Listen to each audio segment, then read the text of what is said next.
3,000 miles on our bikes across the United States to raise $4 million to eradicate polio. This is Team Rotary Rams Polio's Race Across America project. The Race Across America is the hardest and longest bike race in the world.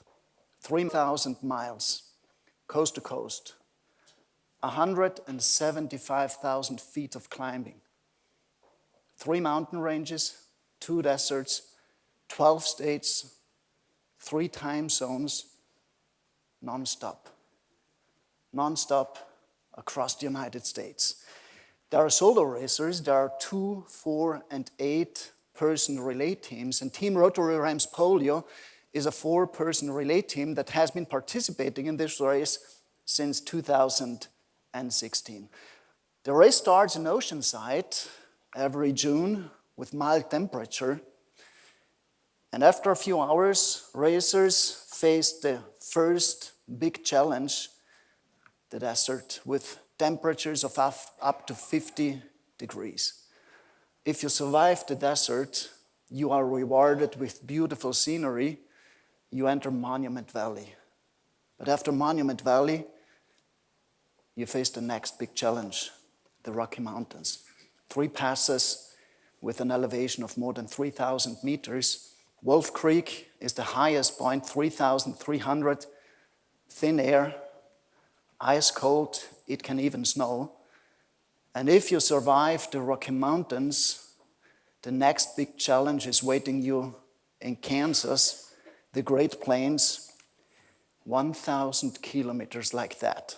Flat, with crosswinds, headwinds, and you pedal, and you think you don't make any progress because the landscape is not changing.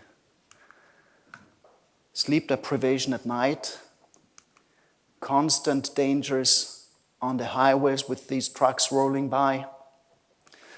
But after 7 days and 3,000 miles, we crossed the finish line in Annapolis. Team Rotary Rams Polio has finished 4 times this race. It has won this race in its category twice. It has set a world record in its category twice. And it has raised more than $4 million to eradicate polio. What can we learn from such an extreme project? First, know the why. When it's getting really hard, and believe me, it does, you need to know why you are doing this. When Bob McKenzie of our team was racing in 2017, on a Saturday morning, 3 o'clock, it was raining, it was bitter cold, it was windy, and he was totally exhausted after 6 days of racing. He thought about quitting the race. But then a thought came to his mind. Children who have polio, they cannot quit. They are in for life. So he continued the race, and we finished. And that year, we raised more than $500,000 to eradicate polio. Viktor Frankl survived 4 concentration camps in Nazi Germany, and there he made the following observation. Prisoners who had a why to live, who had a purpose, who had hopes to return to their families, or who had a project to finish, had a higher chance of survival than those who had lost all hopes. Those who have a why to live can bear with almost anyhow.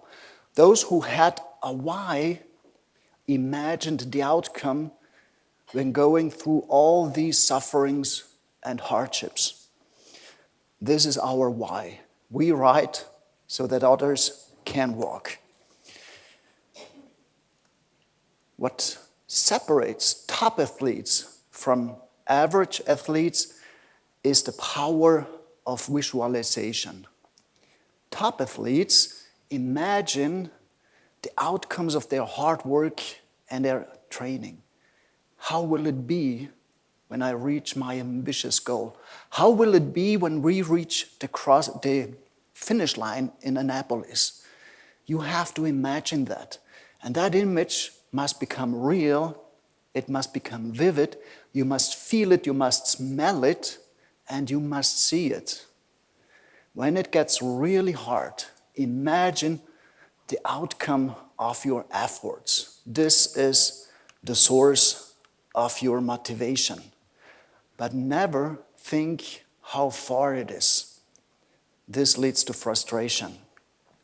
Instead, define small, quick wins on the way. The next crossing, the next time station, the next city. This gives you a sense of achievement. Planning for such a race is everything. If I had 8 hours to chop down a tree, I would spend 6 hours sharpening my axe. This is what Abraham Lincoln once said. We spend a whole year for preparation and planning. We have countless Excel sheets, checklists. Every detail is analyzed. We have plans for everything. But if you read current management literature, you read quotes like this. Nobody except venture capitalists and the late Soviet Union require 5-year plans. Because once you have a plan, it's already obsolete. Planning has gone out of fashion. But quotes like this forget one important thing about planning. Let me tell you a little story. It was many, many years ago in the Swiss Alps when Hungarian troops in winter were invited for a military maneuver. It was high up in the mountains when a young lieutenant sent out a small unit to explore the wilderness, and it started to snow, and it snowed heavily. And the soldiers didn't come back. So the young lieutenant thought that he had sent them to death, but after 2 days they returned, and very happy, the young lieutenant asked him, how did you find your way back?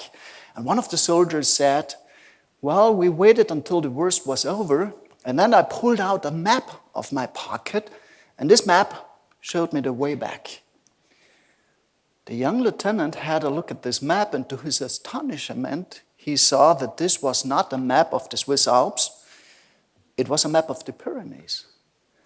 So now you might wonder, how can one find the right way with a wrong map? That's an interesting question. But a better question is, what would have happened if the young soldier would not have pulled out the wrong map? They would probably have given up. They would have lost hope. They might have split up and gone into different directions. They might have not found the energy to move. Plans are like wrong maps. Sometimes a wrong map can do it. A plan gives you orientation and animation. And a plan gives you self-confidence. Eisenhower once said, plans are useless, but planning is indispensable. If you have a full-time job, or more than a full-time job, training for such a race is very hard. I train between 15 and 25 hours a week, 25,000 kilometers on my bike every year. And that requires a lot of willpower and discipline. And this is one of my favorite quotes by Clayton Christensen. It's easier to hold to your principles 100% of the time than it is to hold to them 98% of the time. Once you make an exception to the rule, discipline starts eroding. At the beginning, very slowly, and then all of a sudden, very quickly. For me, this means, for example, when my training plan says 200 kilometers, and I come back from my training ride, and I have 190 kilometers on my odometer, I ride my bike in front of my house up and down the road until I have 200.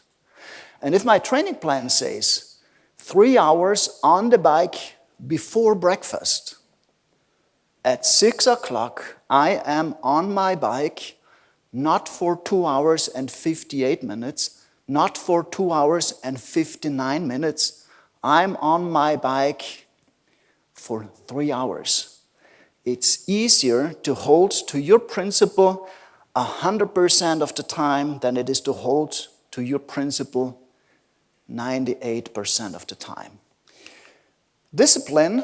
Developing discipline is easy if you use the power of habits.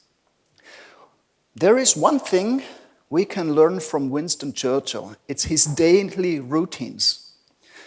Winston Churchill was very productive. He woke up every day at 7:30, ate his breakfast in bed, read his newspapers, and started to work, dictating his secretaries. At 11 o'clock, he went out of bed, he got up, walked around the garden, had his first whiskey. At 1 o'clock, he joined family and guests for lunch. At 3 o'clock, he worked out of his study. At 5 o'clock, he had a nap, and so on. Every day, the same routines. That sounds very boring, but that is very productive. There is a fascinating study about employees who follow their daily routines very strictly. In the morning, getting up, having breakfast, exercising, commuting to work, etc. These employees report less mental depleteness, more calmness, they're more productive, and they make more progress in achieving their goals. Why? There is a very simple reason. Our cognitive energy is limited. If we waste it for mundane decisions every day, we don't have enough energy for the important ones.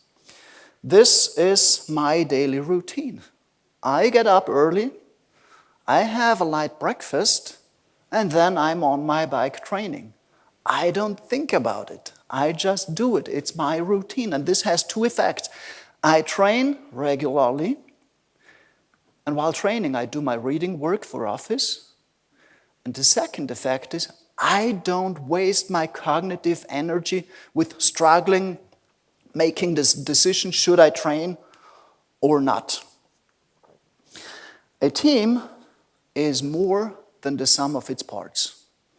This is Team Rotary Rams Polio. A group of very ordinary people that has achieved extraordinary results.